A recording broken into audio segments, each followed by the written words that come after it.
Então, a Câmara de Deputados acaba de aprovar a reforma que isenta de imposto de renda salários de até R$ 5.000 por mês. E para compensar essa perda de arrecadação, vai repassar a fatura para outras vítimas tributárias, estipulando o imposto mínimo de 10% para rendas maiores e que vai afetar dividendos e outros detalhes que eu quero trazer nesse vídeo. E agora o texto vai para o Senado, que tem boas chances de passar, mas ainda não é uma certeza. O que chama atenção, porém, é a votação que foi unânime. Governistas, oposição, esquerda, centro, direita, liberais, conservadores, progressistas, todo mundo votou a favor. Porque o governo deu um nó político. Porque é uma medida eleitoreira, é populista, mas também é popular. E qualquer um que se opusesse a essa lei poderia sofrer nas próximas eleições. Então a verdade é que é uma medida que vai ajudar e muito o atual governo, especialmente no ano que vem, a manter o atual paradigma de gastança. Vai permitir que ele siga gastando o que já aumentou de gasto nos últimos anos, ou talvez gastar ainda mais, porque ele jamais pensa em cortar na carne, em cortar gastos, e tem sim muita coisa para cortar, mas isso ele não quer fazer, não quer abrir mão de gasto, porque como já disseram, gasto é vida. Então eu quero trazer as principais mudanças, trazer também aqui algumas críticas. O que nós sabemos até o momento, o texto recém foi divulgado na íntegra, houve mudança, estou gravando aqui justamente às 2h10 da tarde, quinta-feira, 2 de outubro, mas eu quero primeiro mostrar aqui o que mudou, né? Quem passa a não pagar? O texto aprovado determina que quem recebe até R$ 5.000 por mês ficará totalmente isento de imposto de renda. Para salários entre 5.000 e 7.350, haverá desconto parcial decrescente. O benefício será zerado a partir de R$ 7.350 mensais. Hoje, na prática, a isenção alcança quem ganha até R$ 3.036. Ora, primeiro, quem não é a favor de isentar imposto de renda para a pessoa física até 5.000? Aliás, por que não até 10 mil, ou 15, ou 20, ou eliminar por completo o imposto de renda, como era até a proposta da Júlia Zanatta, a deputada, e que poderia ser compensada, essa perda de arrecadação poderia ser compensada apenas voltando ao nível de gasto 22, por exemplo, de 2022, já haveria espaço para uma medida que é correta, é populista e é popular e vai na direção certa. Mas claro que, como eu já comentei, cortar gasto não é o objetivo. Mas prossigamos aqui mais um ponto importante e é trazendo para o imposto mínimo e dividendos, como é que isso fica. Então, imposto mínimo efetivo sobre altas rendas, pessoas físicas. A medida visa alcançar pessoas físicas com rendimentos mensais acima de 50 mil. A alíquota será progressiva, chegando ao teto de 10% para ganhos superiores a R$ 100.000 por mês ou 1,2 milhão por ano. Inicialmente, Lira avaliou reduzir esse teto para 9%, mas recuou para evitar críticas de favorecimento aos mais ricos. Os assalariados, que já recolhem até 27,5% na fonte, não serão afetados pelo novo piso de tributação independentemente da renda. Aí, dividendos. O texto estabelece retenção de 10% na fonte para dividendos superiores a 50 mil por mês, pagos por empresa a pessoas físicas residentes no Brasil. Se o investidor recebe acima do piso de mais de uma fonte pagadora, será considerado o valor global recebido para efeito do cálculo de imposto mínimo a ser recolhido. Na declaração do IR, os valores retidos poderão ser compensados. Já os lucros e dividendos enviados ao exterior também terão incidência de 10%. Com exceção de 3 casos: governos estrangeiros com reciprocidade de tratamento, fundos soberanos e entidades previdenciárias no exterior. E como é que se calcula aqui os rendimentos totais? Esse é o ponto também que vale a pena entender, como se chega aos 600 mil. Aqui temos, ó. Primeiro, soma-se toda a renda recebida no ano, incluindo salário, aluguéis, dividendos e outros rendimentos. Não entram na conta herança e venda de bens.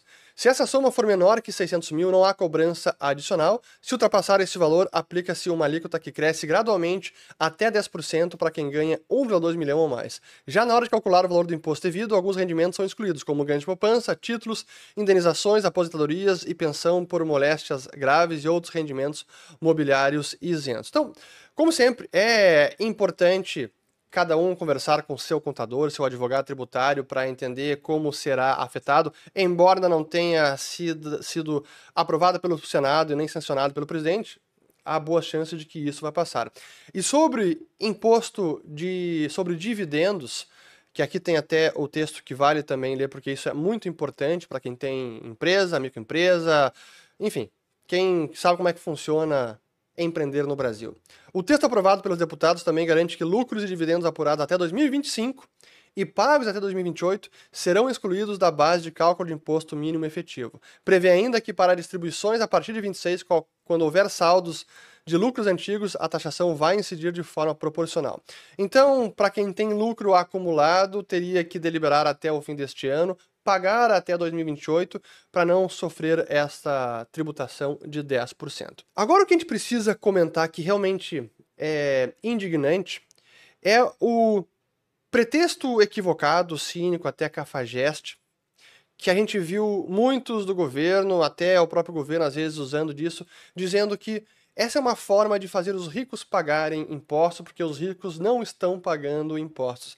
E às vezes colocando algumas alíquotas como 2,5%, como se o rico já não pagasse nada de imposto, quando na verdade qualquer um que tem empresa, é microempresa, é empresa que está em lucro presumido, já está pagando uma enormidade de imposto. Lucro presumido, como já diz o próprio nome, já se presume que tem lucro e paga sobre o faturamento. E não é nem se tem lucro. Então o sujeito pode ter a sua empresa lá, está prestando serviço, vendendo seus produtos, chega no fim do ano, o lucro pode ser mínimo ou inexistente, mas o imposto está lá. Tem que recolher o imposto. E agora, se sobrar alguma coisa depois de todos esses impostos sobre pessoa jurídica, que já existem, imposto de renda sobre pessoa jurídica já existe e são escorchantes. Além disso, vai ter mais um imposto adicional. É um absurdo. E até aqui um parênteses, como a reforma tributária sobre a renda virou um retalho, era para ser algo mais amplo, que também abarcasse o imposto de renda de pessoa jurídica, e nada disso está sendo falado mais, ficou apenas este mero band-aid aqui, de isentar imposto de renda sobre salário até R$5.000 e com imposto mínimo, enfim. E o que é também condenável é fomentar essa luta de classes. Não, é rico contra pobre. É o pobre que está pagando e está sustentando o rico. Realmente é uma retórica tão barata e só gera tensão social, especialmente porque está errada. Como eu acabei de dizer, está errada. Sim, quem ganha mais também está pagando bastante imposto de renda já. Mas enfim, agora, a perda de arrecadação poderia ser compensada de outra forma, mas como sempre o governo jamais pensa: como é que eu vou cortar a despesa? De onde eu posso tirar? Não, é sempre manter no mínimo a carga tributária nesse patamar ou elevar ainda mais a carga tributária. Então, era possível ter compensado com corte de gastos, mas isso o governo nem pensou em fazer. Outra coisa que ficou para trás, a atualização da tabela. Pô, com a inflação de 5%, daqui a pouco vai ter muito mais gente acima de R$5.000, ou até mesmo R$50.000 de dividendos por mês, porque a inflação de 5% vai corroendo o poder de compra da população. Então deveria haver uma atualização no mínimo anual, que era proposta até do Novo, tem aqui na notícia também, ó. Durante as discussões na Câmara, deputados do PSB e do Novo apresentaram emendas para indexar a tabela do IR à inflação medida pelo IPCA, o que foi rejeitado pelo relator Arthur Lira devido ao custo fiscal sem medida de compensação. O relator, no entanto, inclui uma previsão para que o governo envie ao Congresso um projeto de lei prevendo uma política nacional de atualização da tabela do IR. Essa proposta, segundo Lira, terá que ser enviada em um ano. Então, isso ainda pode ser mudado agora com o debate no Senado, mas esse é o mínimo. Atualizar pela inflação todo santo ano, no mínimo, e não quando o governo enviar um projeto de lei prevendo uma atualização anual. Enfim, mas é realmente revoltante. Eu vou acabar repetindo os meus adjetivos críticos porque nada diferente do esperado, mas sempre assim gera uma revolta, porque é um absurdo que, com o aumento que já teve do gasto público, sigam querendo aumentar mais imposto. E antes de encerrar o vídeo e mostrar por que ainda pode piorar a situação de imposto no Brasil, eu quero colocar aqui um vídeo, aliás, bem curto, do deputado Gilson Marques, que eu admiro muito e concordo com muitas das suas ideias, e ele acabou de explicar o problema dessa isenção. Vamos lá. De maneira bem clara, eu sou favorável à isenção de pagamento do imposto de renda para pessoas que ganham R$5.000. Na verdade, isso é ótimo. Defendo que deveria ser R$7.500, deveria ser R$10.000. Gilson, é difícil explicar, desenha. E aí eu tive a ideia de fazer um quadrinho. Então vamos lá. Gilson, você é a favor de isentar pessoas e não pagar imposto de renda de quem ganha R$5.000? Sim, eu sou a favor, é uma ótima ideia. O problema é como o governo quer fazer isso. Vamos cobrar mais de quem ganha mais e de quem investe. O que o governo está fazendo aqui?